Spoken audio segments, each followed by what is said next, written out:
నిరుద్యోగులకు బహిరంగ లేఖ రాశారు నారా లోకేష్. సీఎం జగన్ చేస్తున్న మోసాలు చూసి నిరుద్యోగులు ఆందోళన చెందవద్దని అందులో పేర్కొన్నారు.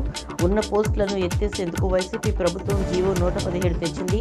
ఈ జీవో ద్వారా 65,000 ఉద్యోగాలు రద్దయ్యాయి అన్నారు. టీడీపీ జనసేన ప్రభుత్వం రాగానే టీచర్ పోస్టులు భర్తీ చేస్తామని, అప్రెంటిస్ విధానం రద్దు చేసి పూర్తి పే స్కేల్ అమలు చేస్తామని లేఖలో పేర్కొన్నారు లోకేష్.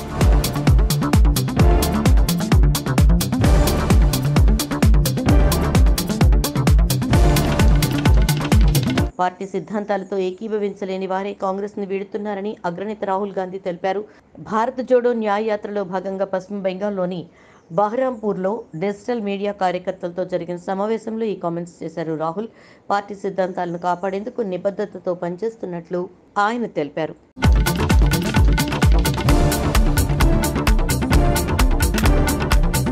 గోండు గిరిజనులకు డిప్యూటీ సీఎం బట్టి విక్రమార్క గుడ్ న్యూస్ చెప్పారు.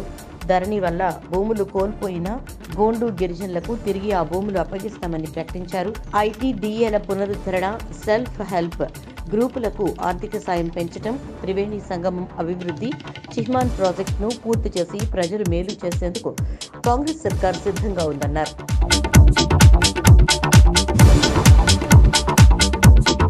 కాంగ్రెస్ పాలన కూడా ఇంచుమించు కేసీఆర్ పాలనలాగే కనిపిస్తోందన్నారు బీజేపీ నాయకురాలు డీకే అరుణ. నిన్నటి వరకు 6 గ్యారంటీలు అమలు చేస్తామని చెప్పిన కాంగ్రెస్ ఇప్పుడు లోక్సభ ఎన్నికల్లో 17 సీట్లు గెలిస్తే వాటిని అమలు చేస్తామని చెప్పడం విడ్డూరంగా ఉందంటూ విమర్శించారు. కాంగ్రెస్ పార్టీ మీద అభిమానంతో ప్రజలు గెలిపించలేదని, బీఆర్ఎస్ మీద ఉన్న వ్యతిరేకతే వారిని గెలిపించిందన్నారు.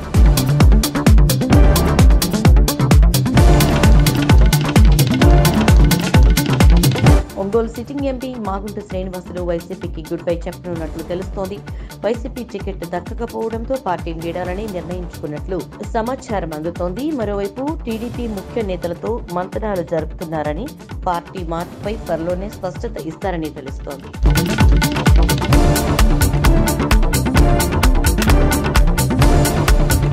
కాంగ్రెస్ పార్టీపై పశ్చిమ బెంగాల్ సీఎం, తృణమూల్ కాంగ్రెస్ అధినేత్రి మమతా బెనర్జీ విరుచుకుపడ్డారు. రానున్న పార్లమెంట్ ఎన్నికల్లో కాంగ్రెస్ పార్టీ 40 సీట్లు గెలవడం కూడా కష్టమన్నారు. ఆ పార్టీకి దమ్ముంటే వారణాసిలో బీజేపీపై గెలవాలని సవాల్ చేశారు. బెంగాల్లో మొత్తం 42 లోక్సభ స్థానాల్లో ఒంటరిగా పోటీ చేయాలని మమత నిర్ణయించారు.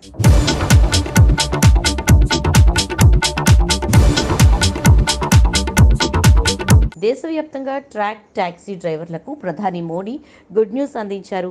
జాతీయ రహదారుల వెంబడి విశ్రాంతి తీసుకునేందుకు గాను డ్రైవర్ల కోసం భవనాలు నిర్మిస్తామన్నారు. మొదటి దశలో భాగంగా 1000 భవనాలను నిర్మిస్తామని వెల్లడించారు.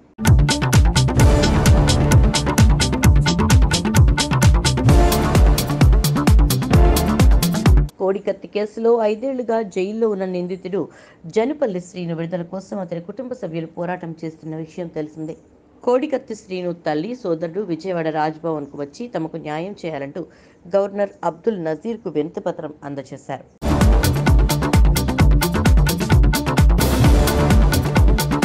కడప నుంచి వేల కోట్లు కంటైనర్ల ద్వారా తరలిస్తున్నారని, దానికి పోలీస్ ఎస్కార్ట్ వాహనాలు కూడా ఉన్నాయంటూ కొంతమంది సోషల్ మీడియాలో ఫేక్ న్యూస్ క్రియేట్ చేసి వైరల్ చేస్తున్నారంటూ డీఎస్పీ ఎండీ షరీఫ్ కంటైనర్ల వార్తలపై వివరణ ఇచ్చారు.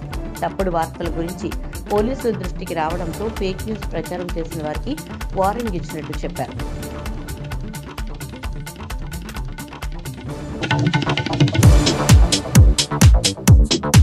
మైలవరం ఇన్ఛార్జిగా యాదవ సామాజిక వర్గానికి చెందిన సర్నల తిరుపతిరావును నియమిస్తూ సంచలన నిర్ణయం తీసుకోవడంతో పాటు మైలవరం ఎమ్మెల్యే వసంత కృష్ణ ప్రసాద్కు షాక్ ఇచ్చింది వైసీపీ హైకమాండ్.